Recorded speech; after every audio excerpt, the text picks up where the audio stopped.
Comment gérer l'agressivité? Dans cette capsule aujourd'hui, nous allons voir comment définir l'agressivité.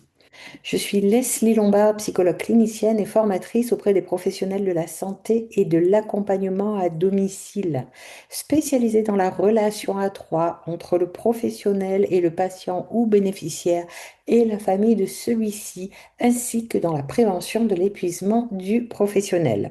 Je suis aussi la fondatrice du site psylearn.fr. Alors, comment gérer l'agressivité?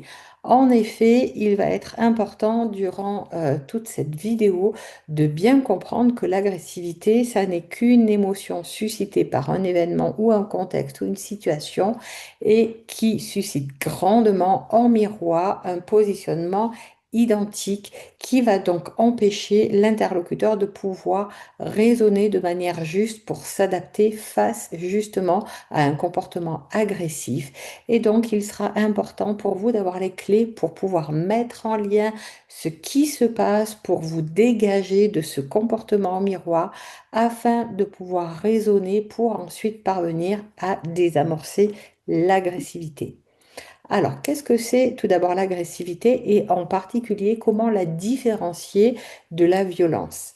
L'agressivité, c'est une réaction qui est psychophysiologique, c'est-à-dire tout votre être, à la fois physique et émotionnelle et psychique, qui sera préméditée ou alors de manière impulsive et qui est caractérisée par un comportement hostile, que ce soit un comportement d'attaque ou de défense dirigé vis-à-vis d'une cible qui est perçue comme une menace.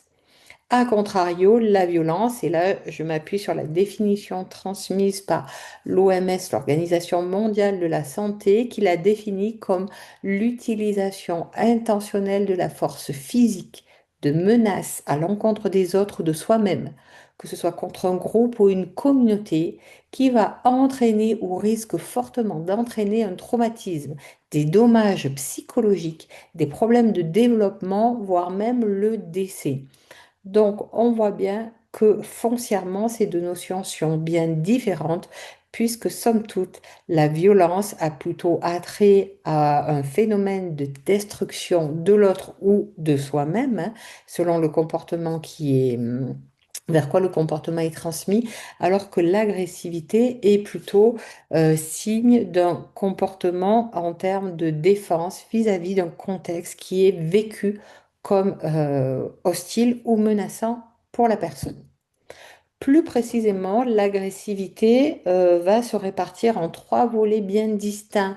Le premier, c'est la situation où la personne va utiliser justement d'un comportement agressif pour faire face à une situation, comme on l'a vu tout à l'heure, qu'elle va percevoir comme menaçante pour s'en protéger et se défendre. Ce n'est pas qu'elle attaque l'autre pour l'attaquer, mais parce qu'elle, tout d'abord, elle a besoin de se protéger puisqu'elle est menacée ou qu'elle le vit comme une menace.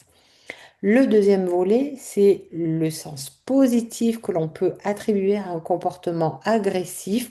Je pensais à des personnes qui ont pu vivre des traumas ou des agressions et qui justement vont l'utiliser de manière positive, pardon, cette agressivité-là, pour créer, mettre en place des sociétés, du soutien, rédiger un livre, créer un lieu d'écoute pour des gens aussi qui ont été abusés où à ce moment-là, il va y avoir du dynamisme, de la combativité au sens positif, dans le sens d'élan de vie et porteur vis-à-vis de soi et de la collectivité.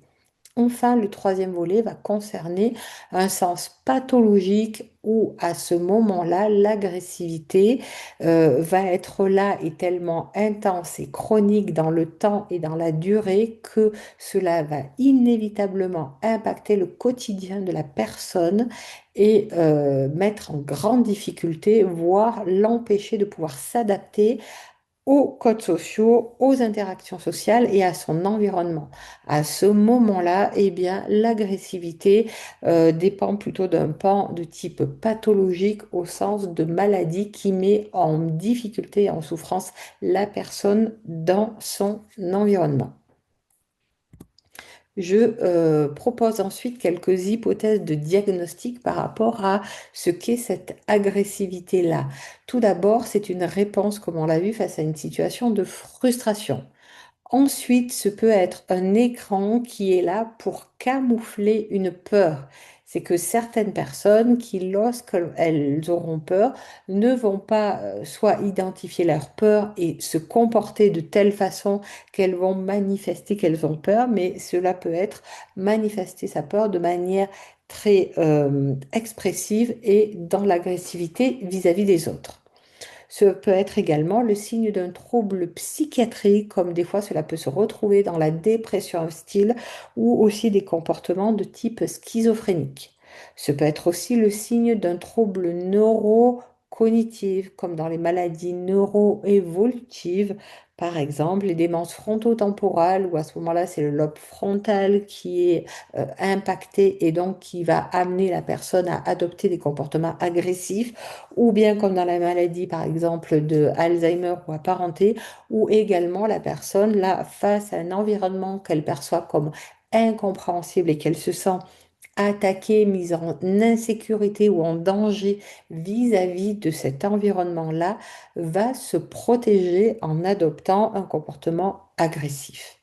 Et enfin, c'est peut-être le fait de personnalité ou de fonctionnement, comme certaines personnalités asociales qui ne peuvent pas respecter les codes sociaux, la vie en collectivité et autres, et qui, de fait, si par exemple le voisin dispose d'objets ou de matériel qui sont supérieurs et que la personne en a envie, peut être amené à attaquer le voisin pour s'emparer des biens de cette personne.